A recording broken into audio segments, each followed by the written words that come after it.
Bonjour, je suis Imhotep Kabasubabou, écrivain et libre penseur congolais. Je suivis avec stupéfaction l'accusation portée contre Moïse Katumbi, candidat présidentiel numéro 3, accusation assise sur un argumentaire d'une déficience intellectuelle tout à fait vertigineuse. Selon cette accusation, Moïse Katumbi est le candidat de l'étranger. Je voudrais formuler trois remarques très rapidement. La première remarque est que cette accusation n'est qu'une reprise en écho, une reproduction tout à fait irréfléchie de la même accusation creuse qui avait été formulée contre Kasavubu. Kasavubu aurait eu des parents, seraient des parents chinois ou d'un père chinois, Mobutu serait centrafricain et Joseph Kabila serait même rwandais. On se rappelle que Etienne Tshisekedi et même Félix Tshisekedi scandaient Aza Rwandais Bukangaye Buzung Sayena Rwanda. Et pourtant, le même Félix Tshisekedi avait pratiquement rampé au pied de Joseph Kabila à partir de Ibiza en Espagne dans différentes rencontres demandant d'être nommé ou désigné nommé Premier ministre. Tshisekedi était prêt à accepter le poste de Premier ministre sous le président après les élections avec comme président Chadari.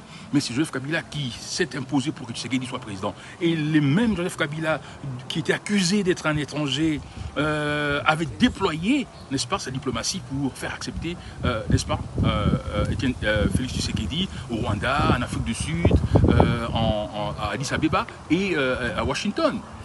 Deuxièmement, les gens qui accusent Moïse Katumbi d'être le candidat étranger comme si avoir un grand réseau international est un péché, ces gens-là sont d'une indigence intellectuelle et même politologique tout à fait gravissime.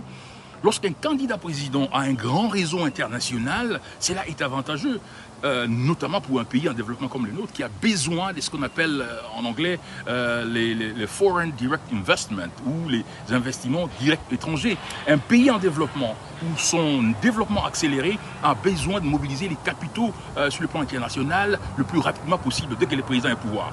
C'est cette déficience-là qui a fait que cette indigence en fait en termes de relations stratégiques, parce que c'est ça qu'on appelle les réseaux internationaux, on les appelle les relations stratégiques, c'est cette déficience-là qui chez Tshisekedi a fait qu'il puisse faire 1000 voyages à l'étranger sans ramener un investissement quelconque. Et donc, un candidat président qui a déjà un capital en termes de relations stratégiques internationales, un grand réseau, c'est un avantage pour les pays parce qu'il va être en mesure de mobiliser les Foreign Direct Investment ou les investissements directs étrangers pour un développement accéléré.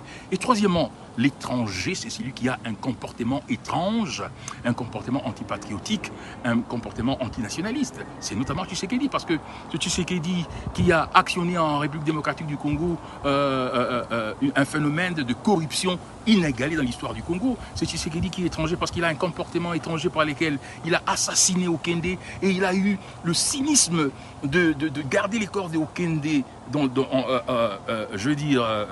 à la mort que pendant plus de 6 mois et sa famille ne sait pas faire finir le deuil. La femme de Okende reste assise par terre demandant, exigeant qu'on puisse lui retourner le corps de son mari. Ça, c'est un comportement étrange, et c'est celui-là qui est étranger. Les nationalistes, les patriotes, c'est comme Moïse Katumbi qui lui a répondu aux besoins des Congolais de toutes les provinces, de toutes les tribus. L'étranger, c'est celui qui a escroqué les Congolais par la taxe RAM. Donc arrêté avec cette accusation tout à fait loufoque et d'une indigence intellectuelle tout à fait vertigineuse.